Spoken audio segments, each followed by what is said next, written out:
पनि गरौँ भन्ने भावना, पवित्र भावना लिएर हामीले यो कर्म आयोजना गरेका छौँ। हामीलाई विविध व्यवधान जस्तै अमावस्या पर्यो के पर्यो समयको अभावले गर्दाखेरि हामीले यसलाई संक्षिप्त रूपमा गर्नुपर्ने बाध्यता हाम्रो परिस्थितिले बनायो। अब 24 गते गरौँ भन्दाखेरि समय पुग्थ्यो, तर बाबुहरूको लगन नजुर्ने भएको हुँदाखेरि यसैलाई सिलसिला मानेर त्यसैलाई आधार मानेर हामीले यो श्रीमद् भागवतको मूल पाठ पारायण भए पनि देव भाषामा पितृहरूलाई श्रवण गराउने एउटा उद्देश्य लिएर हामीले सुरु गर्दैछौँ। अब खटाइ चाहिँ निकै राम्रै हुन्छ, हजुरहरूले व्यवस्था गरेर अब पालैपिलो गर्नुहोला। अब हामी पूजा क्रम गर्छौँ, पूजामा पनि हामीलाई आज पहिलो दिन 1-2 घण्टा लाग्न सक्छ। त्यसले गर्दाखेरि सबैले आज बोलाउनु पर्छ, भोलिदेखि बार बोलाउनु पर्दैन। जस्तै हजुरहरूले मलाई एकचोटि भन्नुभयो, उसलाई भन्नुभयो, भोलि प्रत्येक दिन भन्नु पर्दैन।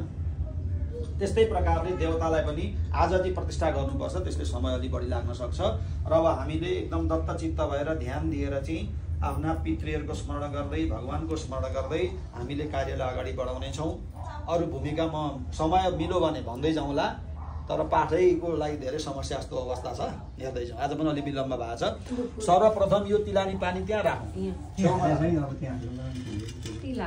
होइन नहाल्नु, केही नहाल्नु। म के भन्छु त्यही मात्रै गर्नु। यो सिस्टमबाट जाने विधि विधानमा केही कमी कमजोरी हुँदैन। हामीलाई त्यो अलिक प्रवचनको समय चाहिँ पुगेन, त्यति मात्रै भयो।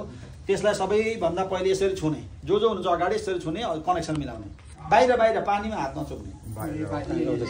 हरि ओम देवा देव हिरणन्देवा ससक्रिमा भयम अग्निर्मा तस्मादेनशो विश्वान्मुञ्चद्वगुंस जति देवा जति नक्तमेन गोसक्रिमा भयम वायुर्मा तस्मादेनशो विश्वान्मुञ्चद्वगुंस यदि जाग्रत यदि स्वप्नेन गुसक्रिमा भयम सूर्योमा तस्मादेनशो विश्वान्मुञ्चद्वगुंस।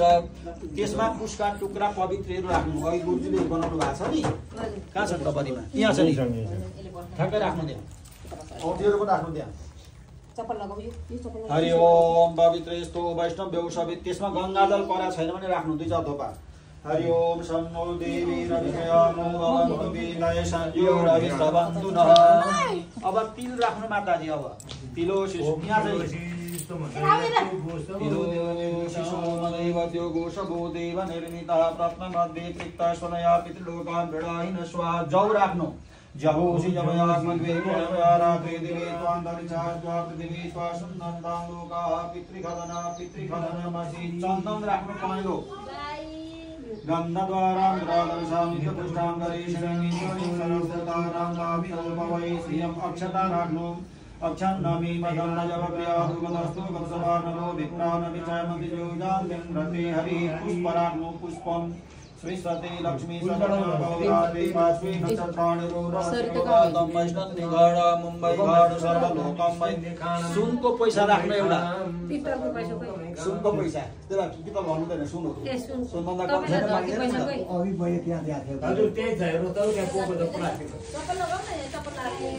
हरि ओम हिरण्यगर्भ समवर्धताग्रीभूत सुजाता पतिरेकाशी सदाधार प्रतिविन्द्यामूर्ति मां तस्मै देवाय विघाविधीम। अब नि अम्ला नचोप्ने तिलानीमा जे आवश्यक पर्छ यसले ठक्क निकाल्ने, यसमा हाल्ने, औँठी निकाल्ने यसैबाट निकाल्ने, अनि यहाँ लाउने। हात धुनु भन्छु नि म हजुरलाई, धुप बत्ती गरेपछि हात शुद्ध गर्नुपर्छ। देब्रे हातले ठक्क उठाउनु र यसरी छिट्ने, अनि यो तलाई राखेर यसरी मिच्ने भइहाल्यो देवता। ल यो राख्नु, बुवा त्यहाँ राख्नु। पानी पनि धेरै खेर गएर पोखिएर अब त्यो दुबोले सबैतिर शुद्ध गर्नु, यो यज्ञ मण्डप शुद्ध गर्नु। हजुरलाई बसेर बुवा बसेर बसेर बसी अब भित्र यी बसी अब भित्र पवित्रो वा सर्ववस्थाङ्गतो विवाय स्मरे पुण्डरीकाक्षं शवाय व्यन्तरः शुचि पुण्डरीकाक्ष पुनातु जल शुचि थल शुचि आत्मा शुचि पूजास्थान शुचि यज्ञ भूमि शुचि। पवित्री धारणम। ल त्यहाँ औँठी छन् कुशका सबैले लाउने। यो औँठी 19 गते यज्ञ नसकिन्जेललाई हजुरको जिम्मामा। यो हिराको भन्दा महँगो हुन्छ, सुरक्षित राख्ने।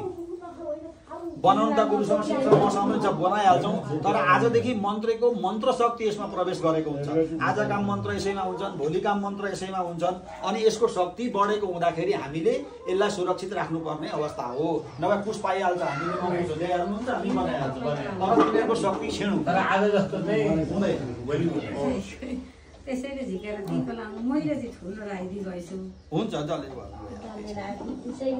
आइगएछ धेरै अगाडि उहाँले चाहिँ त्यो ब्रह्म पवित्र भन्ने छ त्यहाँ औँठी जस्तो छ सधैँ पैसा लाउनु त्यो हेरेर है हुन्छ माताले लाउनु भयो हजुरलाई जीवनलाई एउटा